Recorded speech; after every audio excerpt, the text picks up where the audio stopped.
আল্লাহর রহমতে এবং দেশবাসীর দোয়ায় আমরা ভালোভাবে গ্রুপ স্টেজ শেষ করে আমরা সেমিফাইনালে এসেছি।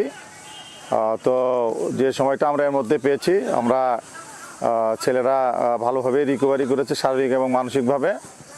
তো আমরা এই সময়টায় নেপালের দুর্বলতা এবং শক্তি নিয়ে আমরা কাজ করেছি। ছেলেরা পুরোপুরিভাবেই প্রস্তুত সেমিফাইনালের জন্যে, এবং নেপাল ভালো টিম এবং আমাদের টিমও ভালো। এই সেমিফাইনাল খেলা খুবই প্রতিযোগিতামূলক খেলা হবে এবং আমরা জয়ের জন্য মাঠে নামবো। আমরা সেমিফাইনালে গ্রুপ পর্ব শেষ করে যে সময়টা পেয়েছি সেটা আমরা পুরোপুরিভাবেই কাজে লাগিয়েছি। আমরা আমাদের যে বিপক্ষ দল নেপালকে নিয়েই আমরা কাজ করেছি। আমাদের নেপালের দুর্বলতা এবং তাদের শক্তির জায়গাগুলো নিয়ে আমরা কাজ করেছি, এবং আমাদের যে দুর্বলতাগুলো ছিল সেগুলো নিয়ে আমরা কাজ করেছি। আসসালামু আলাইকুম। আলহামদুলিল্লাহ, আগামীকালকে আমাদের সেমিফাইনাল।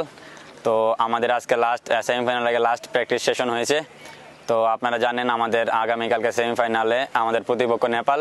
তো সবাই আমাদের জন্য দোয়া করবেন, কালকে যেন আমরা যার যার স্থান থেকে সবার সর্বোচ্চটা দিয়ে একটা টিম হয়ে, একটা পরিবার হয়ে, বাংলাদেশের হয়ে খেলে আমরা ফাইনালে পৌঁছাতে পারি।